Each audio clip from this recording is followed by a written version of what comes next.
మందు తాగటం వల్ల ఎవరు చచ్చిపోలేదు. కాకపోతే మందు తాగినప్పుడు చచ్చిపోయిన వాళ్ళందరూ కూడా బ్రెయిన్ లో వాటర్ తగ్గిపోయి చచ్చిపోయినారు. గైరీ అండ్ సల్కే అని చెప్పి ఉంటది, దాని లోపల వాటర్ తగ్గిపోయి చచ్చిపోతున్నారు. సో ఆల్కహాల్ తాగినప్పుడు మనము తాగే వాటర్ ఆల్రెడీ బాడీలో ఉండే వాటర్ కూడా మూత్రం రూపంలో బయటకు వస్తుంటది. మనిషి ఎక్కడైనా పడిపోయి చనిపోతే అతను ఆల్కహాల్ వల్ల కాదు, బాడీలో వాటర్ తగ్గిపోవడం వల్ల ఈ ప్రాసెస్ వల్ల చనిపోయారని అంటారు. నిజమేనా సార్? ఆల్కహాల్లో డయూరిటిక్ అని సబ్స్టెన్స్, ఇట్స్ ఎ డయూరిటిక్ అంటే ఎంత మనం తీసుకునే కొద్దీ కిడ్నీ నుంచి బయటికి ఎక్స్క్రీట్ అవుతా ఉంటుంది, డీహైడ్రేటెడ్ అవుతుంది. సో కొంతమంది దీని కిడ్నీలో రాళ్ళు ఉన్నప్పుడు కూడా బీర్ తీసుకుంటే మంచిది కదా సార్ అంటారు, ఎక్కువ యూరిన్ వస్తుంది కదా.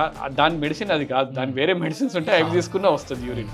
దీన్ని తీసుకోవడం వల్ల మీరు చెప్పారు కదా గైరై అండ్ సల్కై అని, బ్రెయిన్ లో ఇలా వేవ్ ఫార్మ్స్ ఉంటాయి. ఈ సీ దిస్ గ్యాప్, ఈ గైరై, ఇది సల్కై. సో ఇవన్నీ ఎంత బాగా మెయింటైన్ అవుతుంటే మన బ్రెయిన్ అంత హెల్తీగా ఉంటుంది. ద మోర్ యూ డీహైడ్రేట్, ఎక్కువ ఆల్కహాల్ తీసుకోవడం వల్ల, ఎక్కువ ఇది వెళ్ళిపోవడం వల్ల యూ బికమ్ డీహైడ్రేట్. అందుకే next day morning also you'll feel that hangover. ఎందుకంటే ఫ్లూయిడ్ లాస్ ఎక్కువ అయిపోయి దాన్ని రీప్లేస్ చేయట్లేదు. మళ్ళీ నెక్స్ట్ డే మార్నింగ్ ఫ్లూయిడ్స్ తీసుకుంటే, ఫ్లూయిడ్స్ అంటే మళ్ళీ బీర్ కాదు, ఫ్లూయిడ్స్ అంటే మళ్ళీ వాటర్ కానీ సాల్ట్ వాటర్ కానీ. Why they take salt water better ఎందుకంటారు? ఎందుకు?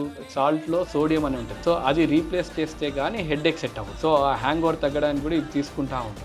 పోను ఏమైందంటే ఈ డీజనరేషన్ ఎక్కువ అవుతున్న కొద్దీ బ్రెయిన్ ష్రింక్ అయిపోయి, ఈ ఫ్లూయిడ్ కాకుండా బ్రెయిన్ లో సిఎస్ఎఫ్ అనేది, cerebro spinal fluid, which is brain కి న్యూట్రిషన్ లాగా. So that continuous from your brain నుంచి కింద వెన్నుపాము వరకు కంటిన్యూస్ ఉంది. అది కూడా డీజనరేట్ అయిపోతా ఉంది. సో అందుకే కాన్స్టెంట్ గా లాంగ్ టర్మ్ గా మందు తీసుకున్న వాళ్ళకి డీజనరేషన్, మతి మరుపులు ఇవన్నీ ఎక్కువ పెరుగుతూ ఉంటాయి.